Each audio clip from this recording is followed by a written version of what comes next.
was casually road hunting in Texas, mainly with my buddy listening to the radio with him driving. As we slowed for a fork in the remote dirt road, I saw something running at the car from my side ride where the light and dark met. I was too shocked to say anything or shoot, the definition of deer in the headlights. He glanced over and saw it, gunned the engine, and it missed its intercept with us. I'd guess it W's the size of a wolf, short hair, shaped kind of like a hyena, fast like a cheetah, real fast, and had the run mechanics like a jackrabbit. No idea what it was. I joke it was my chupacabra sighting. As I think what it could reasonably be, I think kangaroo or greyhound. Most likely a trick of the imagination, but my friend saw it too. I've seen other wacky stuff, but they were explainable. More than anything, I just wish I had an explanation for it. BTW, it was about 30 years ago, about 1 a.m. near Zephyr, Texas, summertime. I was on my way to go camping and had just crossed the Mackinac Bridge to get to Michigan's Upper Peninsula. It was storming and just started pouring buckets of rain. It was the kind of rain that forces you to put the windshield wipers on full speed, and you still have to slow way down and strain your eyes to see. While driving up a hill, my daughter and I saw a man standing in the middle of the road.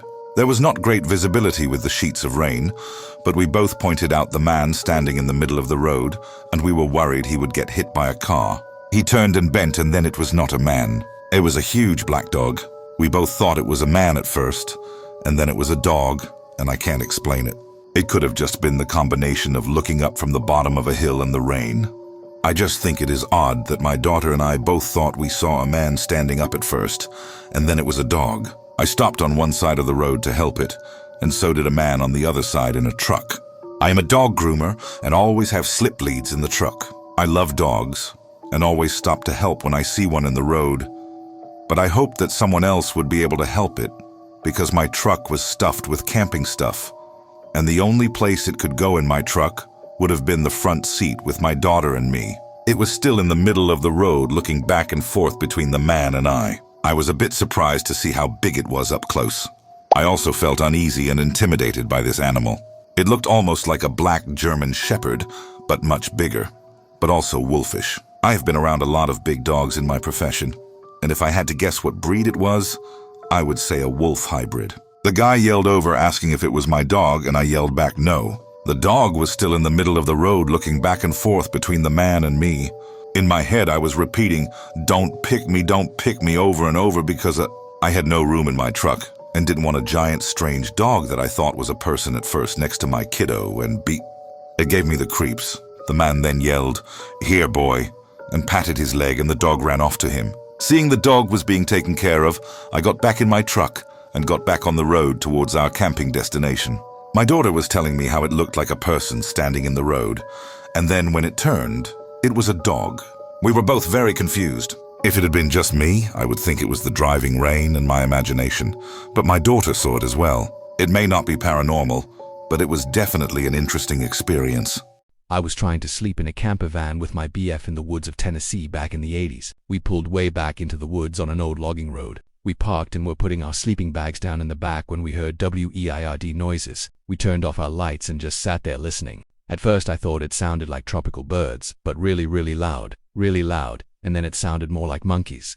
And we could tell it was more than one or two, and they were moving towards us and spreading out like they would surround us. My BF said something like, "F this," and jumped into the driver's seat. The VW camper was a 1972 camper, and it was his baby, but we flew over the huge ruts in the dirt road. It didn't make any sense to me what happened that night until I started listening to Bigfoot podcasts about 20 years ago. I've checked, and there are sightings on BFRO right in that area. I think we interrupted a hunt, and they were hooting and barking and trying to scare us off. It worked. It's funny because this BF was a big daredevil. It used to scare me how he'd get on his bike and draft off vehicles on the highway, or he'd stay in a place with a hurricane coming. I saw that he was just GTFO, and it made an impression on me. Occam's razor. There weren't exotic birds that turn into apes in the Blue Ridge Mountains. I didn't see them, but they sounded like some of the recordings on the Sierra Sounds. They are really the best explanation for what we heard. Pranksters could never have been so loud and fast, running through the woods in the dark. A few years ago in South Alabama, I lived across the street from pretty dense woods.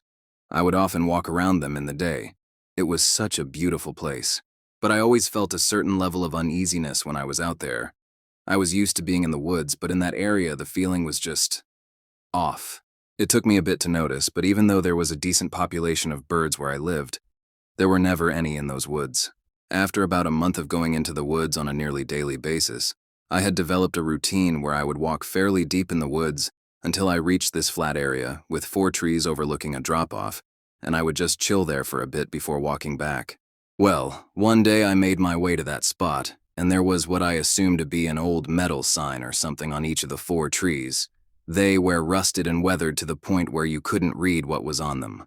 But why only on those trees that I always stopped at? Why not any of the others? And who could see me stop there? That freaked me out enough to not go back. But what sealed the deal was just a few nights later, I was in the kitchen with my at the time girlfriend around midnight, and we suddenly hear screaming coming from outside.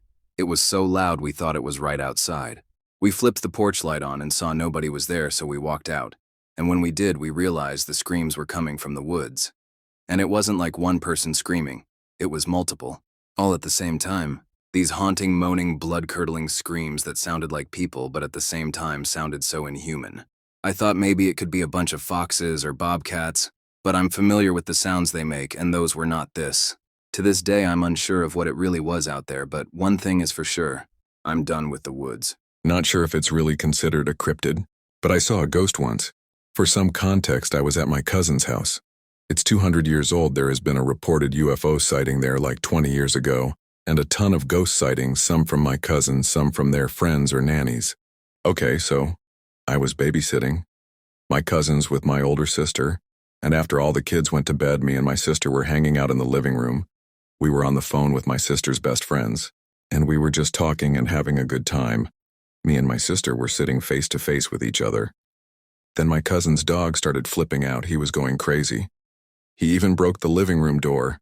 I didn't think anything of it because he's insane, like he's jumped out of windows a bunch of times. And then I saw it. Behind my sister, a few steps up in the kitchen. The living room is slightly lower than the rest of the house by like 5 steps. I saw a ghost. It looked like a normal person, but like made out of fog. And I freaked out and I told her, and she was pissed. She was like, "Shut the hell up." So I was like, haha, I was joking. Then a few minutes later, my aunt came home and my dad picked us up. I got in the car and was like, "Sarah, I was not joking." Then I totally forgot about it for months until the last day of summer. My sister was sleeping over her friend's house on my last day of summer. Her school starts later than mine. And she left something at home, so me and my mom drove it over to her. But on the way there, we passed a road that had a sidewalk, and I saw the exact same ghost-type thing again. But this time its head turned and it looked at me, then disappeared. I was freaking out. My mom was like, "Oh my God, are you okay?" And I told her, and she honestly believed me because I was freaking out. My girlfriend at the time, her sister and I, all went to pick up my girlfriend's sister's boyfriend from work one night. This was in a very rural area, by the way. On the way there, we saw something that looked like a lichen from Underworld run in front of my girlfriend's sister's Tahoe and stare at us with glowing red fluorescent eyes as if we're driving in slow-mo as it cleared our path. It was fast. I thought it was a very large wild hog or bear, but it was too slender and uniquely shaped. We were in a Tahoe and it was at eye level with us, and we were elevated, so I would have to say it was around 6 to 7 feet tall, standing up with long muscular arms and neck, large shoulders, and unproportioned hind legs like a dog but bigger. We all looked at each yelling, "UTF, was that?" But we were in such shock we didn't think about what it was until we got home, and boy did we have a story to tell. I saw every animal you could see in Arkansas. There is no mistaking this for anything out there. It is what it is.